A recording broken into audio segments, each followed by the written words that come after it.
नमस्कार, welcome back. स्वागत है आपका एक बार और मेरे इस चैनल पे एंड लीगल कंसल्टेंट।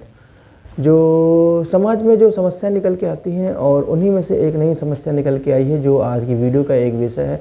जो मैंने सोचा वीडियो के माध्यम से आपको जानकारी दी जाए। समस्या ये होती है कि जो समाज से निकल के आई है, जो लोगों ने पूछा है और जो उनका मैं उत्तर देने का मैं प्रयास करता हूँ कि आखिर अगर जो बहू की है उसके अगर जो हस्बैंड की डेथ हो गई है, अगर जो उसके हस्बैंड की या उनके पति की मृत्यु हो गई, मृत्यु होने के उपरांत जो पत्नी है वो कहाँ जाए, वो किसके ऊपर आश्रित रहे,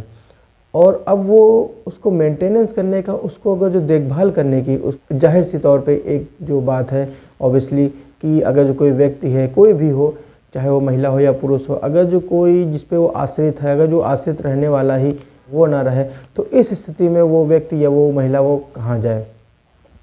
तो इसी विषय पे मैं आज चर्चा करने के लिए आपके सामने उपस्थित आया हूँ कि अगर जो किसी महिला की अगर जो पति की मृत्यु हो जाती है, वो अब नहीं रहता है, तो अब वो किस पे आश्रित रहे, उसकी देखभाल कौन करे। तो ऐसी स्थिति में आता है कि जो उनके ससुराल में जो उनके जो नज़दीकी जो रिश्तेदार हैं, जो उनके सास ससुर हैं, उन पर दायित्व तो आता है।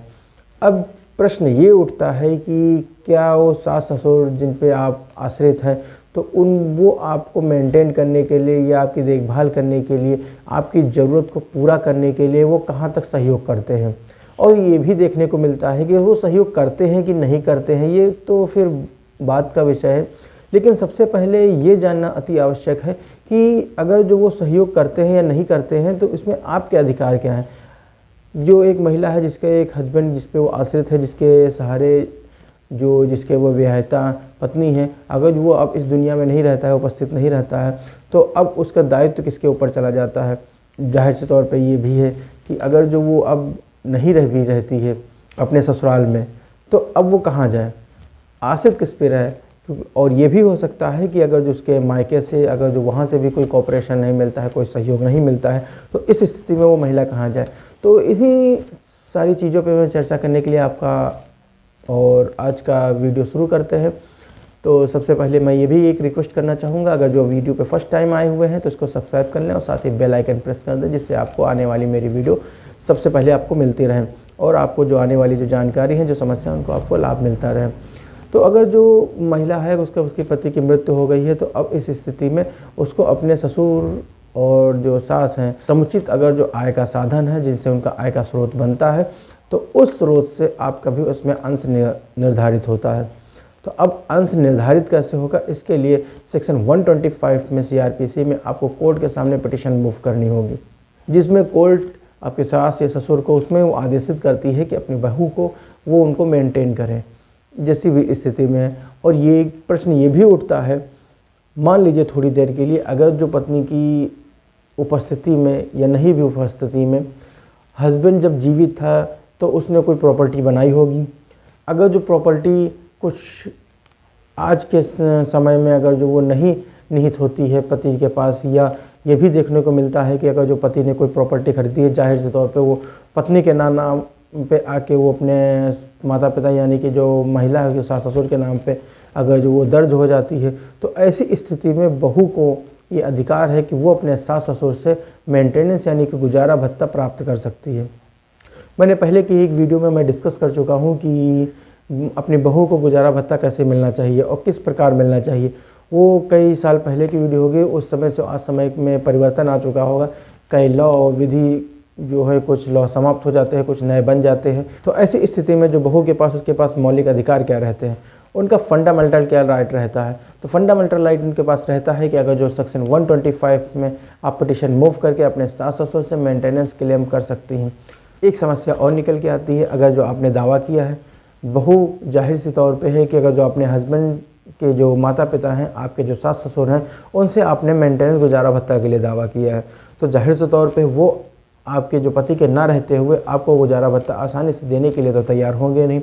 तो अब इस स्थिति में आपको क्या करना चाहिए। तो सबसे पहले, क्योंकि उनका भी यही विचार रहता है कि उनका ये विचार है, क्योंकि जो पत्नी आई थी, अगर जो उनके बच्चे हैं या नहीं भी हैं वो अलग का विषय है, लेकिन अगर जो पत्नी अपने पति के साथ विवाह करके अपने ससुराल गई थी, तो वो जो उसका रिश्ते थे, वो जो नाते थे, वो उसके पति के साथ ही थे। तो उनका ये भी कथन सामने देखने को मिलता है कि अगर जो पति की मृत्यु हो चुकी है, यानी कि सास ससुर का उनका ये कथन आता है कि अगर जो बेटा है, अगर जो उनका बेटा ही अब इस दुनिया में नहीं रहा, उसकी मृत्यु हो चुकी है, तो अब उस पत्नी से तो कोई उनको नाता नहीं रखते हैं, उससे वो तोड़ लेते हैं। तो ऐसा ही एक जो तथ्य सामने निकल के आता है कि अब उस स्थिति में बहू को वो मेंटेन करने से मना कर देते हैं। बहू को मेंटेन करने से अगर जब मना कर देते हैं तो बहू के पास वहाँ पे कोई निवास करने के लिए कोई औचित्य नहीं बचता है। तो ऐसी स्थिति में जो महिलाएं अपने मायके में या किसी अन्य स्थान पर स्थानांतरित हो जाती हैं, तो अब यहाँ से अलग रहते हुए भी आप अपने जो सास ससुर हैं उनसे आप गुजारा भत्ता के लिए दावा कर सकती हैं। ये तो हो गई लॉ की बात। अब क्वेश्चन ये राइज होता है कि अब आप इसको क्लेम कैसे करेंगी, इसको एग्जीक्यूशन में कैसे लाया जाएगा, आप इसको अब प्राप्त कैसे करेंगे। तो सर्वप्रथम जो भी आप, क्योंकि एक आम आदमी को ये इतनी जानकारी नहीं हो पाती है कि कब कहाँ पे कौन सी पिटीशन मूव करनी चाहिए, कौन सी पिटीशन नहीं मूव नहीं करनी चाहिए। तो सबसे पहले अगर जो कोई महिला है, कोई व्यथित महिला है जिसको ये लगता है कि अब उनको गुजारे भत्ते की आवश्यकता है और वो उसको पास कोई भी समुचित साधन नहीं है अपने आप को मेंटेन करने के लिए, तो ऐसी स्थिति में तो सबसे पहले आप उसको अपने अधिवक्ता के माध्यम से संपर्क करना चाहिए। और क्योंकि अधिवक्ता के माध्यम से ही एक नोटिस दिया जाएगा। अगर जो वो नोटिस पे अगर जो आपके सास ससुर मान जाते हैं कि अगर जो अपनी बहू को मेंटेन करने के लिए उनको समुचित साधन और समुचित जो भी एक रोज़मर्रा की जो सारी चीज़ें होती हैं वो उनको देने के लिए तैयार हो जाते हैं, तो इस स्थिति में फिर आगे प्रोसीडिंग बढ़ाने का कोई औचित्य नहीं मिलता है और ना ही बनता है। तो अगर जो वो मना कर देते हैं कि अब हम नहीं देना चाहते हैं, तो बहू के पास ये अधिकार है और ये उसका मौलिक अधिकार है कि वो अपने सास ससुर से गुजारा भत्ता प्राप्त कर सकती है। तो इसके लिए फिर अधिवक्ता के माध्यम से माननीय न्यायालय के सामने प्रार्थना पत्र प्रस्तुत किया जाता है और प्रार्थना पत्र प्रस्तुत करने के उपरांत आपके जो सास ससुर हैं उनको नोटिस चला जाता है कि ये वाद, ये जो तथ्य हैं और ये जो फैक्ट जो इसमें मेंशन किए हैं, इसके आधार पे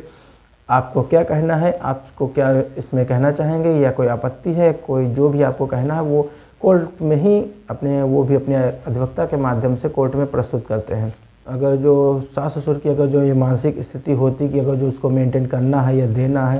तो वो फिर कोर्ट में जवाब देते ही क्यों, वो अलग से ही ऐसे ही पे कर सकते थे। लेकिन अगर जो कोर्ट में नहीं देना चाहते, इसका मतलब वो अपना जवाब फाइल करेंगे, फिर आगे मामला कंटेस्टिंग के रूप में होता जाएगा। लेकिन अल्टीमेटली अगर जो आपके कारण और आपके तथ्य जो आपने डिस्क्राइब किए गए हैं, जो आपके प्रार्थना पत्र में जो वर्णित तथ्य है वो आपके अधिवक्ता के माध्यम से जो वर्णित हैं और जो आपके द्वारा प्रस्तुत किए गए हैं, उन तथ्यों पे आधारित पे अगर जो माननीय न्यायालय विश्वास करती है और जिसको ये प्रतीत होता है कि इस महिला को या ये जो व्यथित महिला है, जो बहू है,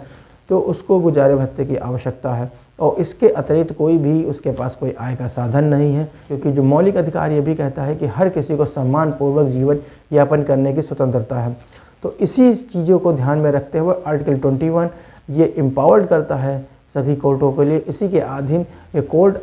बहू के पक्ष में ये आदेश देती हैं कि जिन पे वो आश्रित है और जिनके वो ऊपर अभी तक आश्रित थे, तो उनकी अगर जो प्रॉपर्टी उसमें निहित होती है, अगर जो उनकी वो देखभाल कर रहे हैं, तो उसके साथ में उसकी जो आश्रिता थी यानी कि जो उसकी पत्नी थी, उसको भी देखभाल करने का जो दायित्व है वो उन्हीं व्यक्तियों पे आता है। क्योंकि हर किसी को स्वतंत्रतापूर्वक जीवन जीने का अधिकार है, जिसमें कि उसके मौलिक दहन के जो अधिकार हैं वो भी उसमें सम्मिलित होते हैं। और कभी कभी ये भी बहुत ही दयनीय स्थिति हो जाती है कि अगर जो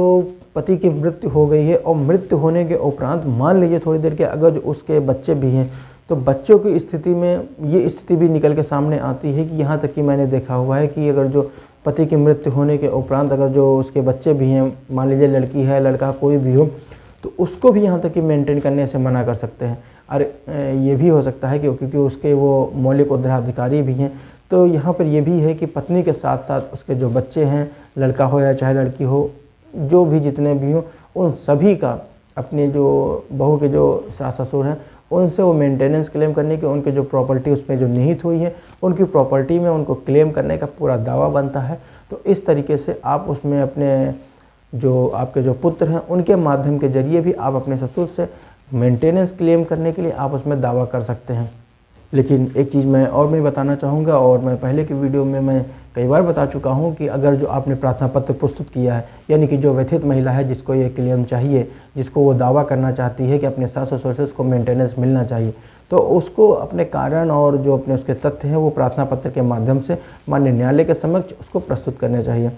और एक चीज़ और मैं इसमें ऐड करना चाहूँगा, ये बताना चाहूँगा कि जो सबूत का जो भार है, जो तथ्य है, जो बर्डन ऑफ द प्रूफ है, वो उसी महिला के ऊपर आएगा कि जो वो प्रार्थना पत्र उसमें प्रस्तुत कर रहे होंगे, उस पर ये दायित्व बनता है, उस पर ये उसकी जिम्मेदारी बनती है, ये उसकी लायबिलिटी बनती है कि वो कोर्ट को सेटिस्फाई करे कि और जो उसको मेंटेनेंस जो उसको मिलना चाहिए अपने सास ससुर से, उसको क्यों मिलना चाहिए और किस परिस्थिति में मिलना चाहिए। तो अगर जो ये सारे तथ्य देखते हुए अगर जो आपने कोर्ट को अपने सारे तथ्य, अपने सारे कारण अगर जो आपने कोर्ट को एक्सप्लेन किए और कोर्ट को अगर जो ये विश्वास होता है, उसको ये भरोसा होता है कि रियली में ही अगर जो उस महिला के साथ कुछ उसमें अत्याचार हुआ है, उसका शोषण हुआ है, तो उस स्थिति में फिर माननीय न्यायालय उस बहू या उस जो व्यथित महिला है जिसने ये दावा प्रस्तुत किया है, माननीय न्यायालय उस प्रार्थना पत्र पर आदेश पारित कर देती है कि जो विपक्षीगण हैं, यानी कि जो सास ससुर हैं, जिन पे भी वो आश्रित है, उनके पास मेंटेन करने के लिए जो समुचित साधन है, यानी कि जो सफिशेंट मीन्स हैं, तो उस स्थिति में वो अपनी बहू को मेंटेन करे, ऐसा वो आदेश पारित कर देती है। और इस स्थिति में अगर जो कोई उनकी प्रॉपर्टी है, यहाँ तक कि भी आदेश अगर जो आप सेटिस्फाई कर ले जाती हैं माननीय न्यायालय को जो कि उनके पास कोई प्रॉपर्टी है, तो उस प्रॉपर्टी से आपको उसमें से जो निहित जो उसका इंटरेस्ट है उससे आपको उसमें मेंटेन किया जाए। और इसी के लिए आज का वीडियो इतना ही। मिलते हैं किसी और एक वीडियो में एक नई चर्चा के साथ, एक नई समस्या के साथ, जिसमें एक नई जानकारी के साथ आपको मैं उसमें साझा कर सकूं और आपको उसमें लाभ मिल सके। और एक बार और अगर जो आपको कोई प्रश्न है, अगर जो आप हमसे कोई सुझाव जानना चाहते हैं, तो आप हमें कमेंट करके बताइए। मैं प्रयास करूंगा उस पर मैं इसके जो जवाब हैं आपको मैं देने का प्रयास करूँ, आपको सही तरीके से संतुष्ट कर सकूँ। और एक चीज़ और, अगर जो आप हमसे कुछ जानकारी लेना चाहते हैं तो जो संपर्क का माध्यम है, जो व्हाट्सएप का नंबर है वो स्क्रीन पे भी है और साथ में डिस्क्रिप्शन बॉक्स में भी है। और इसके साथ ही अगर जो कोई पर्सनली आप हमसे कोई सवाल या कुछ हमसे जवाब जानना चाहते हैं तो हमारा जो संपर्क करने का माध्यम है स्क्रीन पे भी है और डिस्क्रिप्शन बॉक्स में भी है, उसके माध्यम से आप हमसे पूछ सकते हैं और हमसे जानकारी ले सकते हैं। और अगर जो आपका कोई और अलग से प्रश्न है तो हमें कमेंट करके ज़रूर बताइए कि वीडियो कैसा लगा या आपको कोई इसमें जानकारी, आपको इसमें कोई लाभदायक मिली या नहीं मिली। वीडियो को अंत तक देखने के लिए प्रेमपूर्वक धन्यवाद।